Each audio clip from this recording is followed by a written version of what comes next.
What's up, guys? I'm Dwayne, I'm Alicia. and we are Blackboard Gaming, where we teach you about all these great board games that are out. What's up, guys? I'm Dwayne, I'm Alicia. and we are Blackboard Gaming, where we teach you about all these great board games that are out there. Waiting to be played by you. What's up, guys? I'm Dwayne, I'm Alicia. and we are Blackboard Gaming, where we teach you about all these great board games that are out there. Waiting to be played by you and yours. I'm a simple man, don't wanna complicate complication. Dwayne, what's going on? We haven't won the game, and we need to win it for this to stop happening. Really? Yes. The game we're talking about is The Loop. The Loop is a game designed by Maxime Rambourg, Theo Riviere, and published by Pandasaurus Games. Let's go to the table for an overview of how this game is played. The Loop is a cooperative game for 1 to 4 players where the players take on the role of temporal agents trying to stop the evil plans of Dr. Foe. And this is the main board for the Loop set up on the table. As you can see, this main board is separated into 7 different areas, and these represents the timelines that Dr. Foe, sitting here in his little time machine in the middle, is going to travel through, and he's doing his business, cutting up. So you got your dawn of time, got your medieval era, Renaissance era, industrialization era up there, globalization era, age of robots, and the end of time. And at the end of each of these eras, there are these mission tiles. And there are 10 come in the game. And we would take the 10 tiles, shuffle them up, and then place one at the end of each era face down. And the other 3 will be returned to the box. Next, we would take these red rift cubes, place them nearby, along with these green energy cubes. We will have the HQ board set off to the side of the main space-time board. And on our HQ board, we have our mission tile, which shows what we're trying to do, how we win, how we lose, and any special rules. We have the 7 foe cards that have been shuffled up and placed in this left-hand spot. And then we have our 49 artifact cards. And we've given these a good shuffle, and these go right here up in the left-hand corner. We also have our vortex tiles. There's 3 of them. We will place that off to the side of the main board, and then we will place the player aid tile nearby. The players will choose their starting character, and they will receive their player tile, their matching pawn, and then their deck of 6 starting artifact cards. And that has their image in the bottom left-hand corner. We're setting up for a 2-player game, so player 1 is going to play as, I'm not trying to pronounce that, and they're going to place their pawn into that origin era. So if you look at this, they're going to place their pawn in the dawn of time era. Player 2 is playing as a time prowler, and they're going to place their pawn on the main board in the globalization era. This bag will be filled with the 28 Dr. Foe clone tiles, so the players can draw them out randomly throughout the game. Next, we will draw 2 cards off the top of the foe deck, and those 2 cards will determine where we're going to place a red rift cube and reveal that mission in that era. So let's look at this first one. We got the Age of Robots. We would take a red rift cube, place it in one of these 3 rift locations, and then we will reveal that mission. Then we would take a look at the next card, Globalization. Take a red rift cube, place it there, and then reveal that mission. And that gives us the first 2 missions that we're trying to complete. Then the other 5 areas, we're going to place an energy cube in. Then we're going to take those 2 foe cards and reshuffle them into the foe deck. Next, we're going to seed the board with a number of Dr. Foe clones based on the number of players. So we're setting up for a 2-player game. So the rulebook says place 7 clones onto the board. Now, when placing the clones on the board, you don't pay attention to the face, you pay attention to the back, and that's going to show their origin spot. So this is going to globalization. There you got Renaissance Age, industrialization, dawn of time. Let's see, your dawn of time. I think I need 2 more. Yep. Industrialization and the end of time. Then we're going to draw artifact cards and seed them around the board based on the number of players. So 2-player game, we're going to draw 2 artifact cards, and then we're going to place them in their origin location. So right here we got the laser exoskeleton. If you look at the bottom, that's the Age of Robots. So we're going to take that artifact card and place it under here. Up, Excalibur. We know where that's going. Medieval Age. So we're going to take that card, place it under here. Then the last thing the players would do would take their deck of 6 starting cards and give them a good shuffle, and they're going to draw 3, place them face up in front of them, and place the rest of the deck near their player area, in their player area rather, and then we're going to randomly choose a first player, and then the game can begin. So how do the players defeat Dr. Foe and win the game?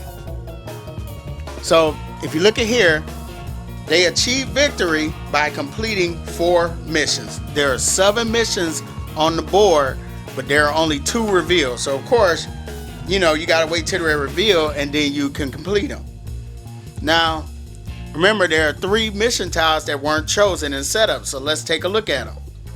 So this one says, clog up Dr. Foe's machine. Remove 1 rift cube from Dr. Foe's era 5 times. And whenever you do that, you take a red rift cube and you put it in one of these spots. And then once this is filled, you can complete that mission. So look at this one.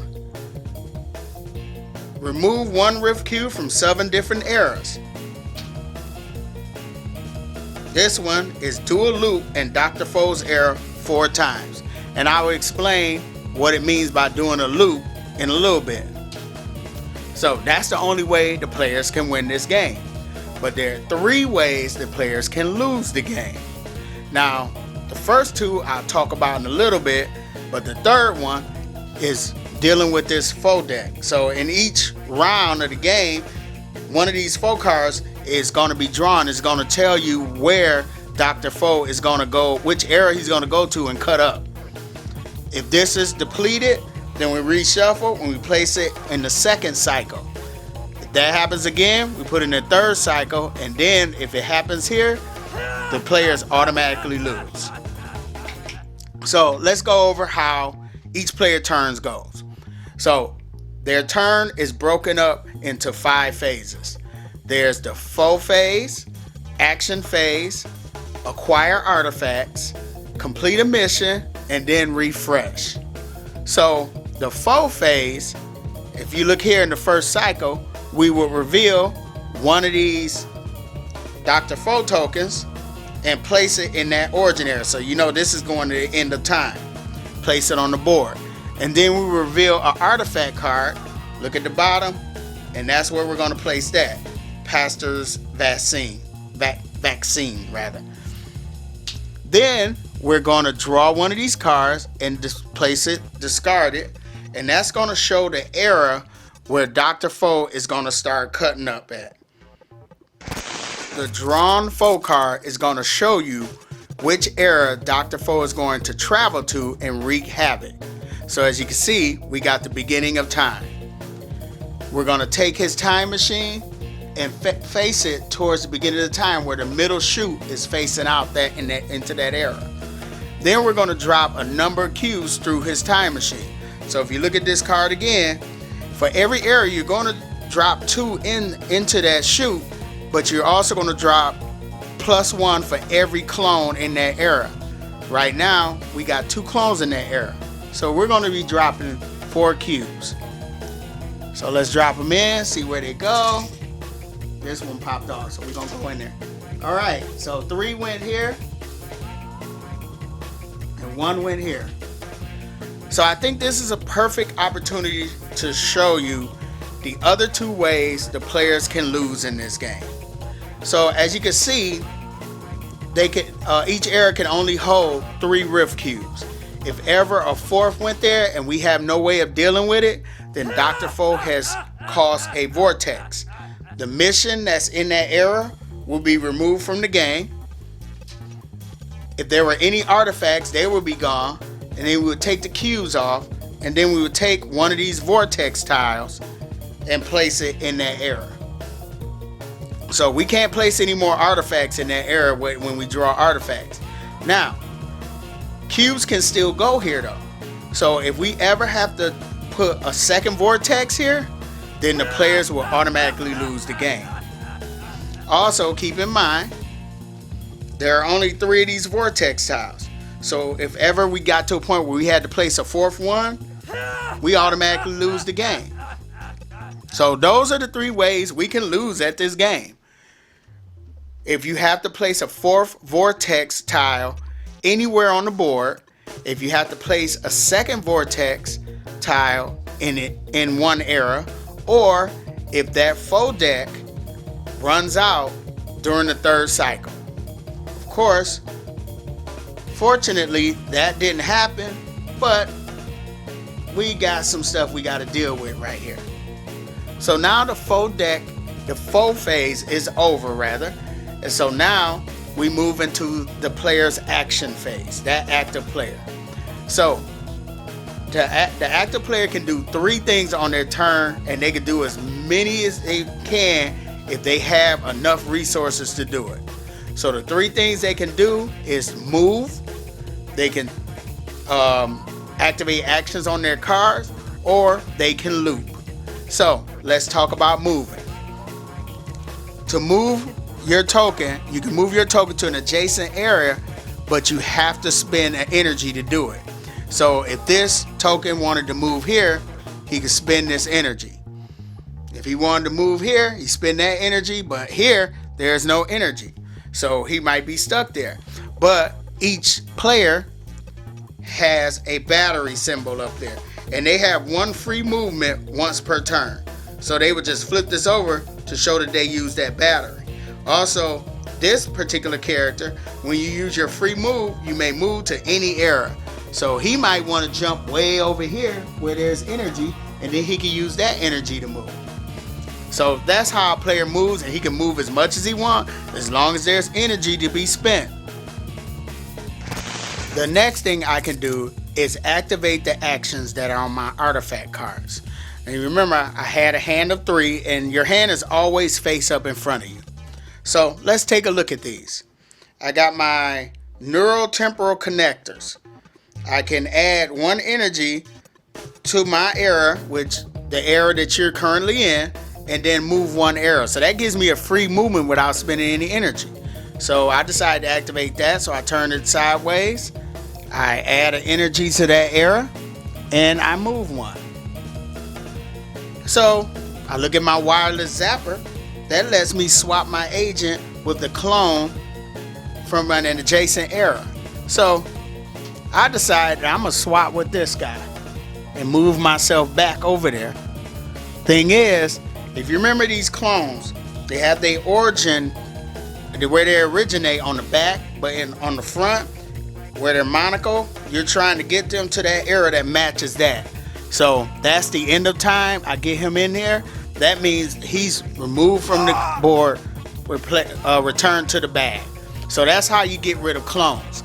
You're trying to get them to the era that matches the symbol on their monocle. So I did this one.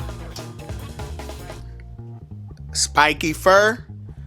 I get to push a clone to an adjacent era. So if you see the clone there, I need to push him to the medieval times up there. So I push him up there, and then he gets removed, returned to the bag. And I turn that sideways.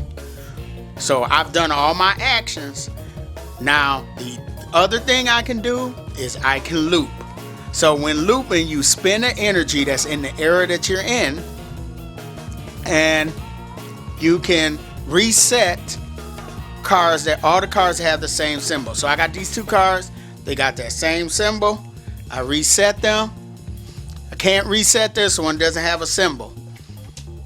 Now, if this mission, if you remember this mission, if I had this anywhere on the board, do a loop in Dr. Foe's era, that's the era that he's in, is the beginning of time. So I will put a red cube on here to show that I've done it once, and I got 3 more times to do it. So now I decide, what am I going to do? Let's say I'm going to use my free move just to go to this area. So I flip this guy over to show I use my free move. Then I'm going to use Spiky Fur again to push a clone to an adjacent area. I push this guy. His monocle matches the beginning of time. I push him over there. Then he's removed from the game. So I done got rid of 3 clones on my turn. Unfortunately, I don't have any way to deal with these rift cubes. Next thing I could do, use this again. I would place an energy here and then move to this area, the Age of Robots. So now that I've done all my actions, I could do some more movements. Actually I can't. But the next phase would be acquire artifacts. So where I end my turn in that era, if there's any artifacts, I could actually take an artifact. So I got that laser exoskeleton, and I can place this on the top of my deck.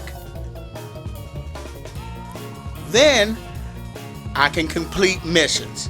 So if there's a mission that, like this mission here, if all these spaces were filled, then in order to complete it, I have to be in that area. I can't just be completing missions from the other side of the board.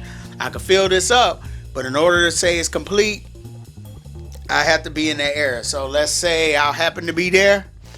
This was filled up. So now I can complete this mission. This is removed.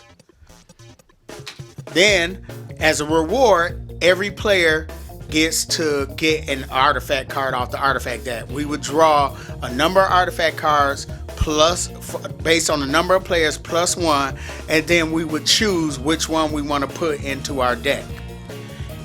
Then we would refresh. So refresh, you would take these cards that you had, they would be discarded.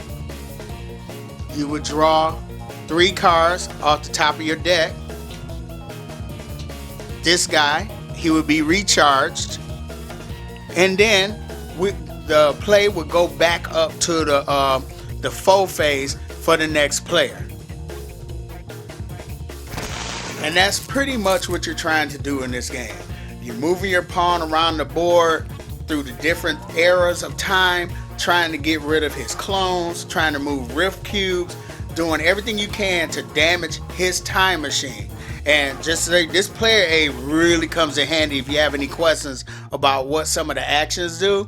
And like I said, you're trying to damage his time machine by completing those 4 missions. And if you complete those 4 missions before any of those lose conditions come about, then the players will be the winners of the loop. So, how did you feel about the theme of this game? All right, so you know that sci-fi time travel is just not my thing. Yeah, I know, but I gave it a shot. Okay. I did. I had to give it a shot because it was a cooperative game. Okay. And I know you kind of like cooperative games, so I had to give it a shot, And like I said, I'm not going to hit every shot. I got that. But I'm going to miss all the ones that I don't take. So I had to take this one. Okay. You were a good sport. Yes, I was. This theme, for me, I love the theme of this game. I'm sci-fi, fantasy, superhero, I'm all that. I mean, I like some superhero, but yeah, sci-fi just isn't my genre. That confusing because you like Star Trek. You watch Star Trek with me. Okay, so I like the human drama of Star Trek. Okay. All right, I get that. That was one of the reasons why I watched The Walking Dead, because I like the human drama. I do not do zombies at all. Yes. But I did like the human drama. Yes. And when the zombies came, I was like this, So anyway, let's go there. What do you think about the components? All right, so the components and the art actually were thematic to me. I, I like that cube dispenser. Yeah. It was like a little toy. It was cute to me. I like that. And the art, it's just kind of funky and futuristic. So yeah, it really. I think the art it fit the theme for me. It fit the theme. It did. It reminded me of what's the. I mean, I don't know. I grew up watching Inspector Gadget. Stuff like that. So it kind of reminded me of Inspector Gadget or Kim Possible, Ron Stoppable. Yes. It gave me that feel. Yeah. So I really enjoyed the theme of this game. I love the cards. I love the artifacts, how they fit the eras. Like, I thought that was clever. Yes, how the artifacts fit the era. Like, what was that one? The boot. The Brutal Dislocated. It wasn't a boot. It was a picture of a boot, but it was the Brutal Dislocated. Well, basically, it was a big old boot. And you kicking somebody back into their era. Right. That was funny. And I liked that. The hammer of Thor. It had Excalibur. Didn't it have a Rubik's Cube on one of the cards? Yes, it did. So I like how the artifacts really incorporated into the thing. Yes. Okay. So what do you think about the gameplay? Well, I don't think the gameplay is really hard, and I think that is because it's a cooperative game. I think that makes it even more accessible. Yeah, I do like the gameplay. What I like it's a light deck builder. Yes. Now, the one thing that usually I'm not a big fan of randomness. Because when you drop those cubes in that dispenser, you don't know where the cubes are going. Yes. So it's a random, and the artifacts that come up. So and it's random where you draw the foe deck, where Dr. Foe goes and cuts up. Yes. So I haven't been a big fan of randomness, but this game you can't take too seriously. No, you can't. It was just fun, Yeah. You can't take it too seriously. Yeah, so I really enjoyed this game. So, what do you think about the teach? Okay, so since it's cooperative, again, I think that makes it easier to learn and easier to teach. It's not a competitive game, so you're all playing together. Right. I think that helps. I think the player aid helps too. Yeah, that player aid really does help. And you only start with 3 cards. And the actions are pretty self-explanatory, so I don't think those are very complex. Now, some of the other stuff, you got 5 phases. That took a bit getting used to, but I think, it's not. It's an entry level game. Yeah, I mean, but I think that you have to be a fan of the theme. I think that's what makes it an entry-level game. If you really enjoy the theme, like the sci-fi time travel, then you're like all interested in, and then you're like invested.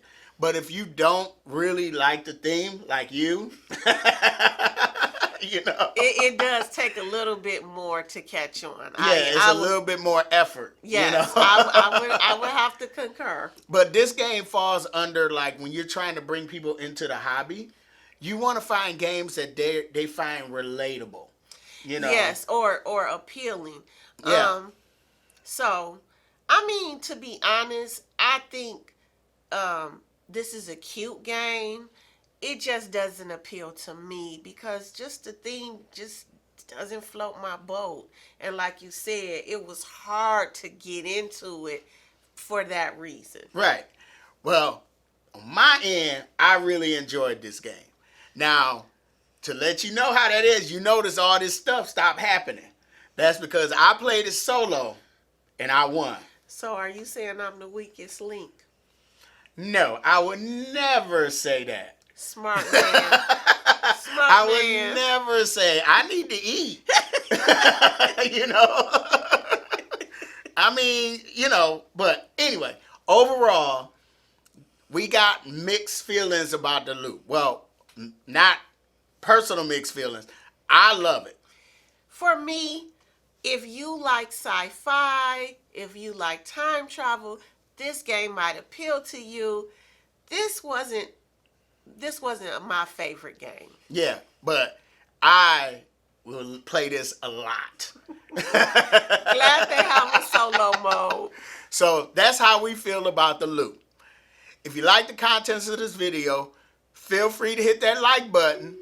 If you're really feeling generous, hit the subscribe button. And I'm Dwayne. I'm Alicia. We are Blackboard Gaming. We will see you next time.